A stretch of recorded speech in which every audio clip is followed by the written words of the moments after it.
vraiment ce soir, c'est... Je devrais bien enregistrer. Si tu peux me donner mon téléphone, je veux. Permettez-moi que je puisse connecter ça. Donc, le sujet sur lequel nous allons nous attarder ce soir, c'est principalement la différence entre l'homme et la femme. La différence entre l'homme et la femme. Dieu a institué le mariage à travers ce texte de la Genèse. Et du coup, à partir de ce texte bien-aimé, nous voyons que l'homme a été créé différemment de la femme. Alléluia. Femme, vous avez été créée de façon différente de nous. Nous, on a été créés d'une autre façon. Vous avez été créés d'une autre façon. La Bible déclare que Dieu a d'abord créé l'homme. Et l'homme a été formé de la terre. Et puis il a soufflé. Et l'homme est devenu un être vivant. Mais Dieu dira, il n'est pas bon que l'homme soit seul. Je lui ferai une aide semblable. Et à ce moment-là, nous voyons exactement la différence. Au lieu que Dieu aille encore à la terre pour tirer la boue et former la femme, Dieu va reach out dans le côté d'Adam. Adam va s'endormir et en s'endormant, en fait, Adam est mort. Adam est mort et Dieu a tiré d'Adam la femme qui était Ève. Alléluia. Je veux tout de suite vous faire remarquer que cette image de la création, c'est l'image même de Christ. La femme qui est l'épouse de l'homme est l'image de l'église de Dieu qui est l'épouse de Christ. Christ est mort sur la croix. Christ s'est endormi sur la croix. Et Christ, l'église est née de la mort de Christ sur la croix. En mourant, Christ a donné naissance à l'église. Alléluia. C'est comme ça que nous sommes nés. Donc, quand on nous appelle épouse, Dieu est merveilleux. Donc, l'évangile commence déjà à partir d'Adam. L'évangile de Jésus-Christ. L'évangile commence à partir d'Adam. Donc, même quand nous lisons l'Ancien Testament, Christ est dedans. C'est pourquoi on appelle Adam, Jésus, le nouvel Adam. Alléluia. Adam était le type, c'était la préfiguration de Christ. Amen. Adam était la préfiguration de Christ. Et Ève, la préconfiguration de l'Église de Jésus-Christ. Donc, deux façons différentes par lesquelles Dieu va créer Adam et Ève. Bien-aimés, la raison pour laquelle je crois que...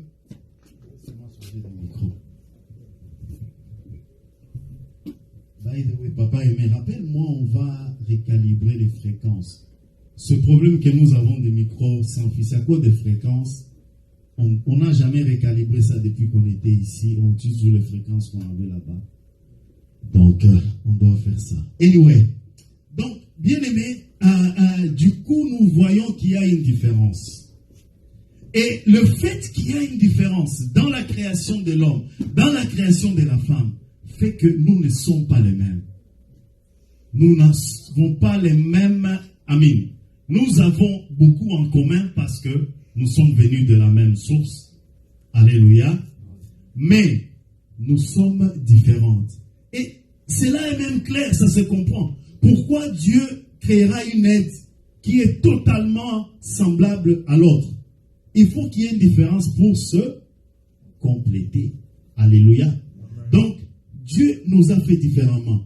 La raison pour laquelle, je vais me presser à cause du temps, la raison pour laquelle c'est capital de connaître nos différences, la différence entre l'homme et la femme, c'est parce que si nous ne connaissons pas les différences entre l'homme et la femme, nous risquons de passer à côté dans la façon de nous compléter. Je dois comprendre mon partenaire pour marcher ensemble. La Bible dit 2 personnes ne peuvent pas marcher ensemble s'ils ne s'accordent. Pour s'accorder, tu dois bien comprendre ta partenaire ou la femme en général pour que tu puisses t'agencer correctement avec elle.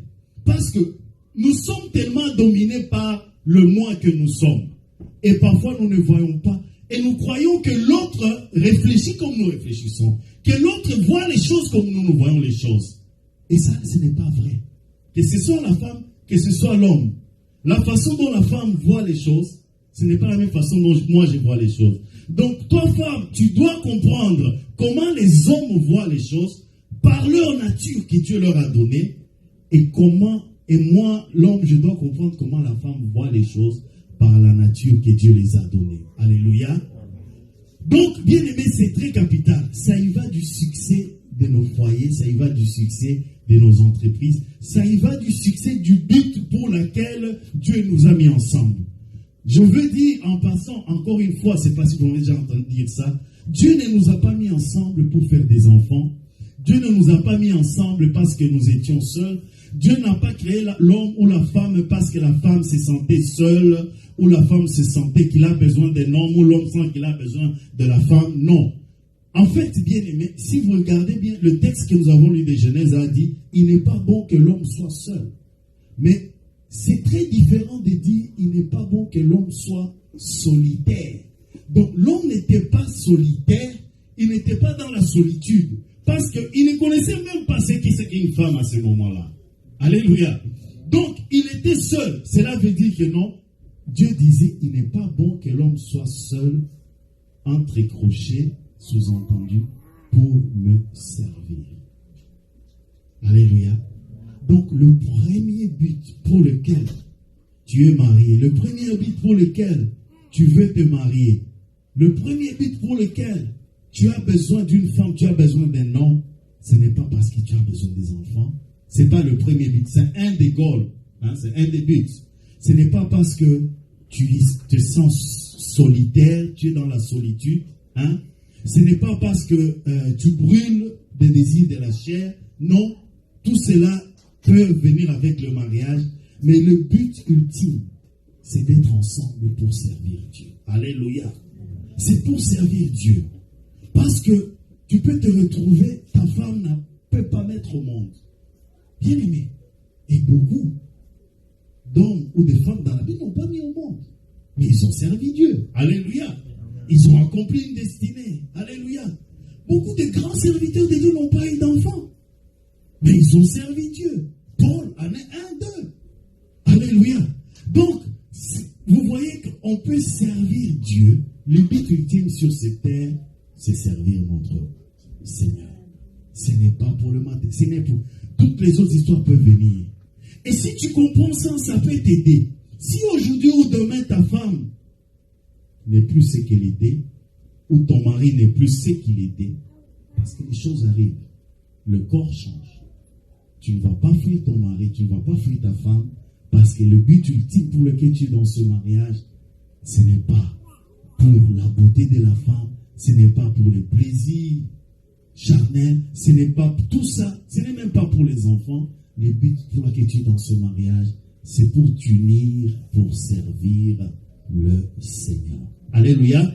Donc, je vais passer, parce que ça c'est un peu long, mais je vais parler des différences entre l'homme et la femme. Puisqu'on n'a plus beaucoup de temps, je vais rapidement les soulever.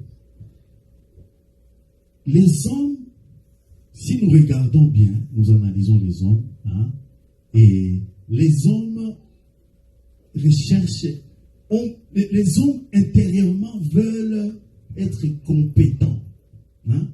Alors qu'une femme ne recherche pas la compétence. Une femme recherche la relation. Mais l'homme est beaucoup submergé par la compétence. Je ne vais pas m'attarder. Les hommes sont séquentiels. Je vais vous donner les différents. Les hommes sont séquentiels. Un homme n'est souvent, en plupart des fois, l'homme ne fait pas plusieurs choses à la fois. Il fait une chose, il finit, il fait l'autre chose, il finit.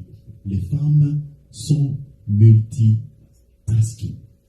Alléluia. Moi, je les regarde parfois à la cuisine. Elle est en train de faire la cuisine ici. Elle est en train de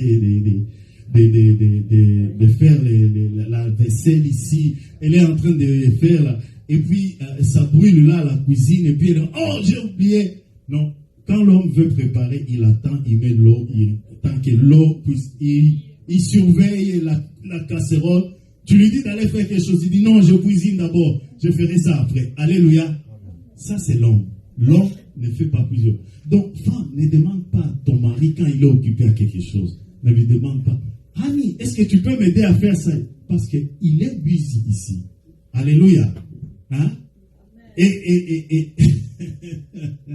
Et ça, je crois que ça, c'est vraiment capital. Ma femme, elle veut, quand elle me dit de faire quelque chose, quand je dis je vais faire, elle dit, tu me dis tu vas faire. Mais fais maintenant. Je dis non, Annie, tu m'as dit je vais faire. Quand je serai prêt pour faire ça. Maintenant, je suis en train de faire quelque chose. Et donc, comprendre ça. Parce que quand j'ai quelque chose sur moi, et vient me dire de faire quelque chose, Annie, je dois d'abord terminer. Ou je dois programmer ça maintenant dans mon programme. Ce n'est pas au moment où tu veux que je fasse ou tu me demandes de faire que je vais faire ça. Alléluia. Bien que je peux oublier, c'est vrai. Hein, mais est-il que j'ai aussi un programme et j'ai des choses que... j'ai programmé de m'allonger sur la télé, d'enjoy la télé à ce moment-là. Je ne veux pas de problème. Je suis en train de regarder le football. Je ne me demande pas d'aller... oh, sèche les habits. Ok, je vais faire. Alléluia. Ça, c'est l'homme.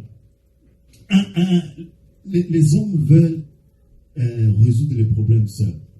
Souvent, l'homme n'est pas à parler des problèmes. Mais la femme veut parler des problèmes. Elle va te dire tout, la journée, comment elle s'est passée. Hein? Le chat a aboyé, le chien a aboyé. Hein? Tout. Hein? Même en détail. Hein? Mais l'homme, souvent, n'entre pas dans les détails. Hein? Ce sont les différences. La femme est plus émotionnelle, l'homme est plus rationnel. Hein? Ça, c'est clair. La femme veut l'attention. L'homme veut que tu lui fasses confiance. Fais-moi confiance que I have this. Don't worry. Alléluia. Ça, c'est l'homme. Mais la femme veut des attentions. Anyway. La femme aime la compréhension, l'homme aime l'appréciation. Alléluia. Donc, nous avons différentes caractéristiques, différentes natures. Est-ce qu'il y a aussi des choses de la femme que nous pouvons faire? Est-ce que je peux être multitasking? Oui, je peux. Je peux apprendre. Je peux essayer d'apprendre de ma femme. Mais il faut comprendre que je n'entraînerai jamais le niveau de ma femme parce qu'elle est spécialiste en ça. Alléluia. Mais le goal, c'est de s'agencer et de s'harmoniser. Quand tu comprends l'autre, tu ne t'attends pas que l'autre fasse les choses comme toi tu les fais. Mais tu dois comprendre qu'il va les faire comme il est habitué à les faire. Cela ne veut pas dire qu'il ne peut pas s'efforcer à se dépasser et à faire des choses un peu plus différemment. Parce que chacune de ces caractéristiques ont ses avantages et ses inconvénients. Alléluia. Mais il faut comprendre, et c'est là le secret de s'agencer ensemble. Alléluia. Maintenant, il y a une des différences dont je voulais parler, mais je n'ai pas trouvé la meilleure façon d'en parler. Et je sais que le temps est un peu passé, mais c'est seulement 15 minutes. Je n'ai pas trouvé la meilleure façon d'en parler. Et on m'a montré cette vidéo quand j'étais en Belgique il y a 10 ans.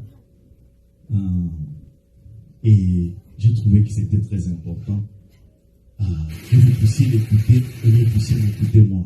Amen. Donc nous allons suivre seulement, c'est une quinzaine de minutes. Je n'ai pas su comment abréger ça, mais et je crois que ça va nous aider. C'est une autre différence entre l'homme et la femme dont nous voulons parler aujourd'hui.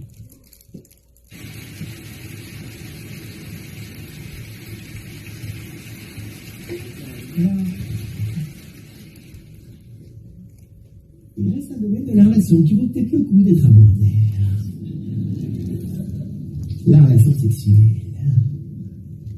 Alors j'en parle à la fin, parce que comme ça, moi je suis sûr que les hommes restent jusqu'au bout.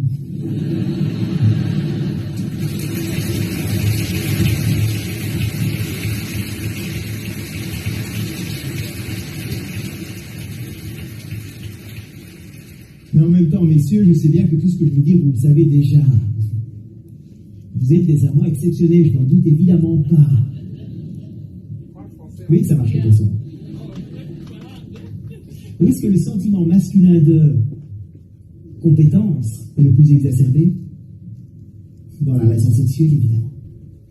Mesdames, il y a une petite chose intéressante pour vous aussi. Par exemple, pour un homme, c'est le fait de faire l'amour qui le connecte, qui le reconnecte à ses sentiments amoureux. Quand un homme a envie de faire l'amour, ce n'est pas que physique. Il y a une demande de rapprochement émotionnel, mais qui passe par la relation sexuelle. Donc, mesdames, on n'est pas que des bêtes. C'est assez étrange pour une femme, parce que pour elle, évidemment, c'est l'inverse. L'envie sexuelle découle des sentiments amoureux. Quand le jardin est bien entretenu, quand il n'y a pas de sable dans la vague, les sentiments amoureux sont là et l'envie sexuelle sera présente. Donc, messieurs, sortir la poubelle, ça fait partie de la relation sexuelle. Alors, quand un homme est excité sexuellement, lui, ce qu'il recherche à faire, c'est de se libérer de cette énergie sexuelle. Et il peut donner l'impression d'être un peu pressé de se libérer de cette énergie. Il fonctionne comme un chalumeau. Parce qu'un chalumeau, vous mettez le gaz, la température monte tout de suite à 200 degrés. Un homme qui n'a pas de problème physiologique ou autre, 2-3 minutes caresse du pénis, il a une éjaculation, un orgasme. Ça prend pas 4 heures. Une femme, elle, fonctionne plutôt comme un four. Et c'est pas un micro-ondes.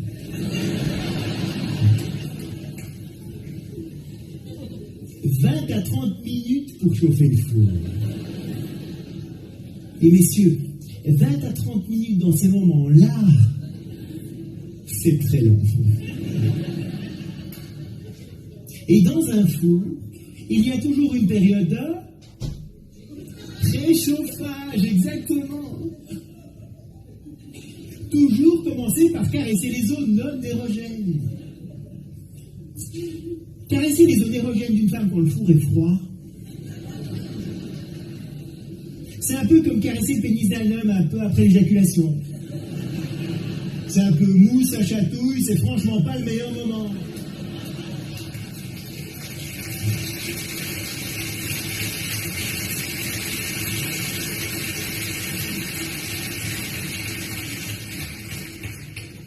Et c'est là qu'il y a des hommes qui ne comprennent pas toujours. Ils arrivent le lendemain matin à la cuisine, poète, ils caressent les seins. Une femme est un peu comme ça. Oui, mais hier soir, t'aimais bien. Ben oui, quand le four est chaud, c'est agréable. Quand le four est froid, franchement, c'est pas génial. Mesdames, nous, le chalumeau, il est chaud. On est prêts. Perdez pas votre temps à caresser les cheveux pendant des heures. Enfin, pour ceux qui en ont, évidemment. Allez-y droit au but, à l'essentiel, tout de suite. On va faire l'erreur de donner ce qu'on aimerait bien recevoir. Les hommes arrivent, ouais, la main dans la culotte et c'est parti. Hein? Un peu frustrant pour une femme. Et les femmes sont là pendant 3 heures. C'est là qu'est-ce que ça attend.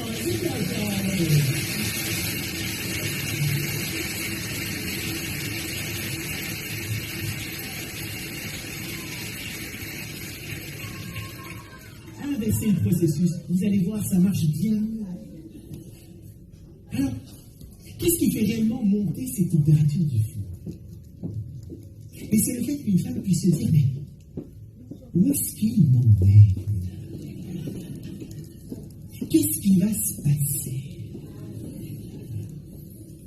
Globalement, elle le sait. C'est pas une surprise totale pour elle. Mais un homme peut avoir un côté un peu routinier. Ça a bien marché comme ça la fois dernière.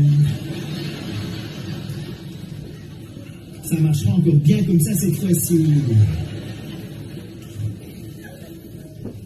Le problème, messieurs, c'est que vous le faites 4 fois de suite de la même manière. La 5e fois, la femme sait très bien que dans 2 minutes 30, vous allez dire ça, dans 3 minutes 25, vous allez faire ça, et dans 4 minutes 32, ça va être terminé. Alors, je vous parle de variété dans le cadre de la sécurité de la relation, évidemment. L'idée n'est pas amenée dans votre lit d'Icosac avec des masques de 2 €. Enfin, vous faites ce que vous voulez, c'est pas mon problème. Je vous parle ici de petits changements. Par exemple, un jour, vous pourriez peut-être commencer par caresser le sein gauche plutôt que le sein droit. Ou bien une idée folle. Caresser dans le sens inverse des aiguilles d'une montre. Quelque part comme ça. Des petits changements. Point important aussi. 85 à 90% des femmes ont un orgasme par la caresse du clitoris et pas par la pénétration. Assurez-vous de savoir où il est.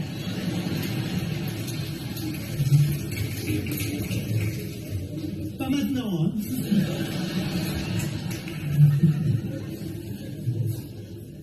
Alors, le moment où l'homme est le plus vulnérable dans la relation, c'est quand il se rapproche de sa partenaire, chargé de cette énergie sexuelle. Et qu'à travers la relation sexuelle, il souhaite se rapprocher émotionnellement d'elle. Et qu'à ce moment-là, elle lui dit « Non, mon chéri, pas ce soir. Mal à la tête. » Là, l'homme, il prend 20 claques dans la figure. Et petit à petit, un homme peut progressivement arrêter de proposer de faire l'amour.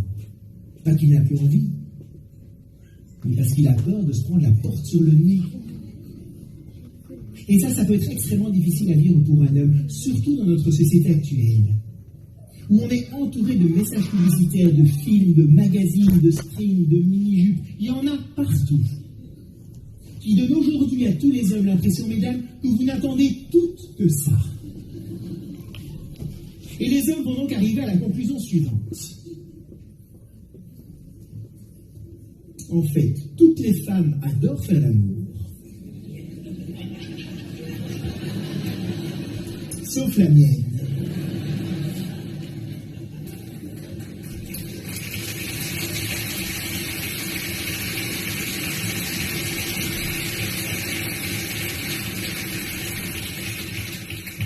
Pas de bol quand même. Je suis juste tombé sur celle qui aime pas, c'est quand même un peu idiot ça.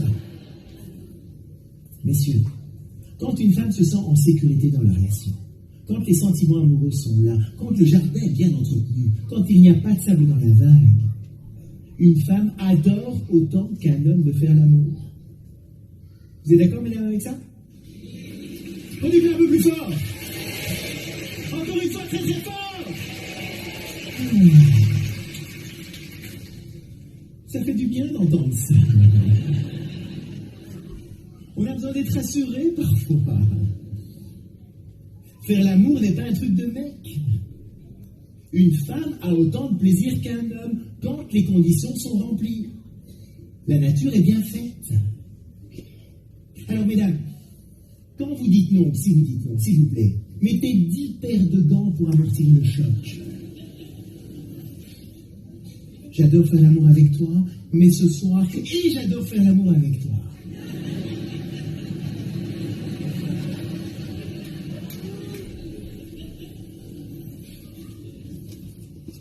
Et si jamais c'est parce qu'il y a un peu de sable dans la vague, ça vaut peut-être le coup de dire « Écoute, il faudrait peut-être que je parle un peu d'abord. » Là, on va vous écouter.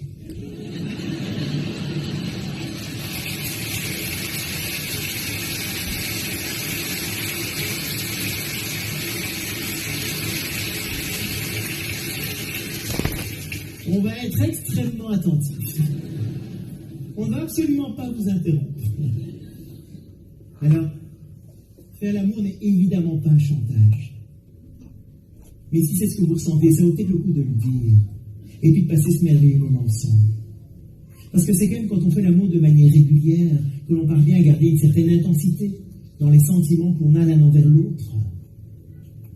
Alors, on peut peut-être aussi parfois négocier. Pour ne pas que ce soit juste oui ou non. en comprenant qu'en fait, il y a différentes manières de faire l'amour. Il y a ce que j'appellerais la manière classique. C'est le féminisme. La bouillabaisse à Marseille. La choucroute à Strasbourg. Bon petit plat cuisiné. Corinne a envie de faire l'amour, moi aussi, on prend le temps, on fait chauffer le four, on passe un merveilleux moment tous les deux. Temps de cuisson 30 à 40 minutes. Alors, je vous donne le temps de cuisson pour vous aider à prendre conscience que ça ne bouffe pas spécialement toute la nuit. D'accord? Oh, on va être crevé demain.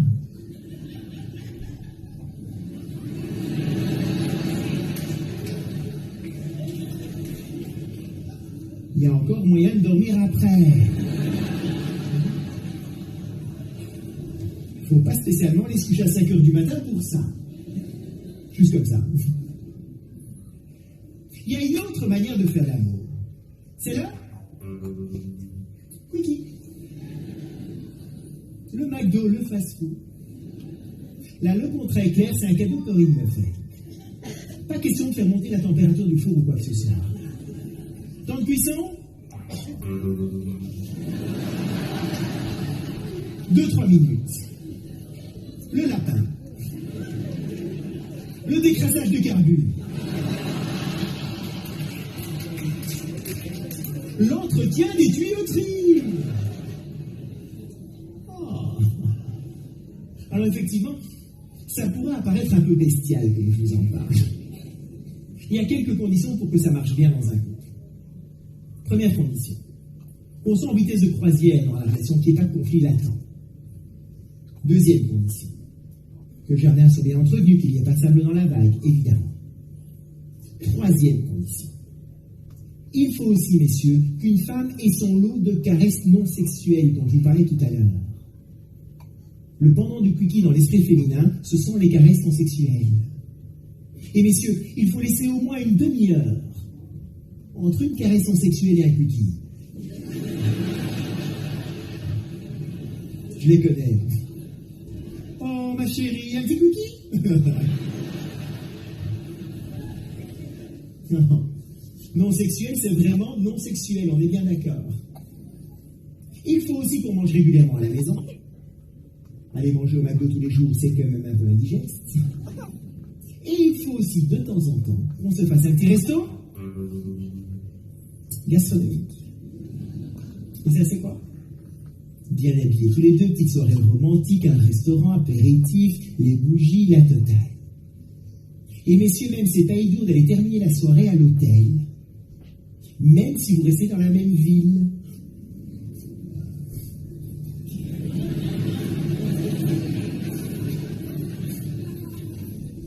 Pourquoi est-ce que j'irais dépenser des sous dans une chambre d'hôtel alors qu'on a notre chambre juste à côté? Il y a des hommes qui voient pas trop. Messieurs, quand une femme est dans son cadre familier, malgré elle, avec ses 10 dossiers ouverts en permanence, elle va voir la toile d'araignée qui est au plafond. Elle va se dire, il va falloir que je fasse quelque chose demain. Elle va avoir peur de faire du bruit, que les enfants se réveillent, ou les voisins, ou quoi que ce soit. Quand elle n'est pas dans son cadre familier, elle a moins d'éléments auxquels se raccrocher, et elle pourra plus facilement se laisser aller. Et plus elle se laisse aller, plus elle s'abandonne, plus elle va prendre du plaisir. Et plus elle prend du plaisir, messieurs, plus vous en prendrez aussi. Donc c'est un excellent investissement. Et c'est là où on peut négocier. Je peux m'approcher de Corinne, lui proposer de faire l'amour, et elle va me dire, oh écoute, ce soir je suis un peu fatigué, mais si tu veux un petit cookie, il n'y a pas de problème. Ouais. Ou bien elle peut me dire, bah, un petit cookie ce soir, sinon demain je suis plus en forme, on peut se faire un fait maison. Bah, un cookie ce soir, un fait maison demain, moi ça me va, je prends les deux. Hein. Pourquoi choisir? C'est pas juste oui ou non. Et on peut alors chacun être respecté dans ce qu'on est prêt à donner et à partager dans ces merveilleux moments-là. Et c'est là où on a un bon régime alimentaire. On mange régulièrement à la maison. De temps en temps, on n'a pas trop le temps. On se fait un petit cuit. Et puis de temps en temps, on se prend le temps d'une bonne bouffe. Et quand on mange comme ça, il n'y a aucune raison d'aller manger ailleurs. Bon appétit!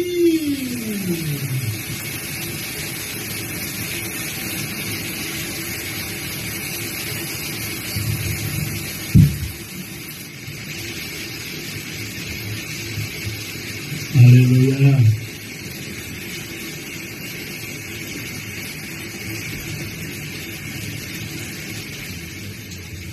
Donc, la dernière différence, c'est la différence sexuelle.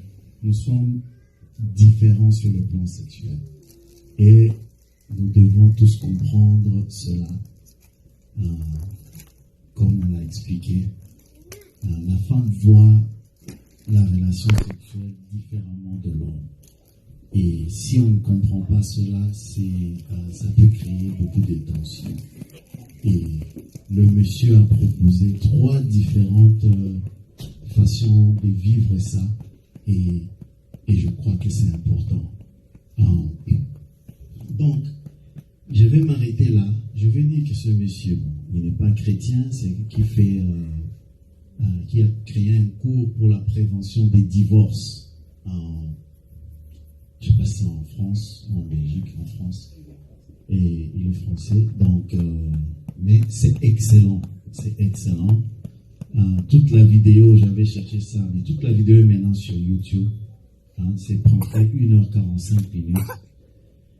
Il donne beaucoup des exemples dont j'ai parlé ici. La femme est multitasking, l'homme est séquentiel. Il donne beaucoup d'exemples. L'homme veut la compétence, la femme veut l'attention, l'appréciation.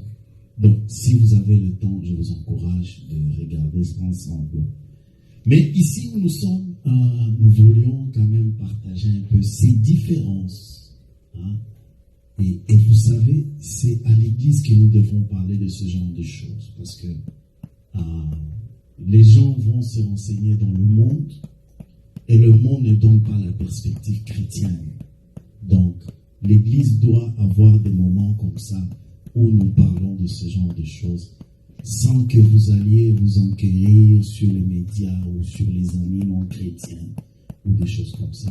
Donc, et voilà pourquoi c'est important qu'entre nous commencions à avoir des temps d'en parler. Vous savez, ça, ce sont des choses que je ne peux jamais parler un dimanche. Donc, on n'a pas le temps et on ne peut même pas discuter, même si c'était le dimanche. Donc, mais ici, nous pouvons en parler. Donc, je veux m'arrêter là et pour ouvrir la séance de partage. Donc, principalement, notre sujet, c'était de parler des différences entre la nature de l'homme et la nature de la femme telle que Dieu nous a créés. Et nous en avons dit, il y a des différences à plusieurs niveaux. Et évidemment, le dernier, c'était au niveau sexuel. Et donc, voilà. Sentez-vous libre. Si vous avez des commentaires, des questions, sentez-vous libre d'intervenir. Papa Coudegnon, tu as une question?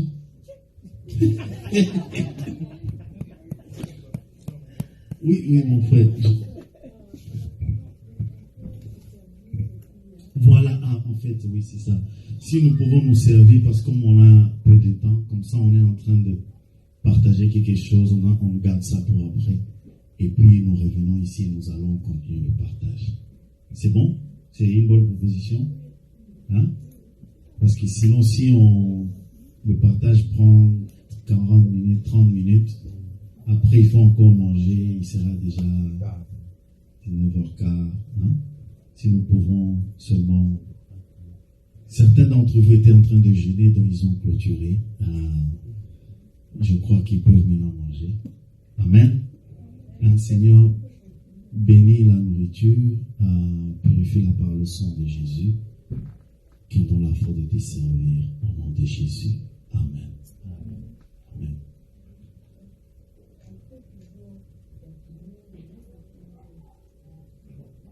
Je préfère que les gens se servent, que tout le monde soit assis. Amen. Vous ne pensez pas?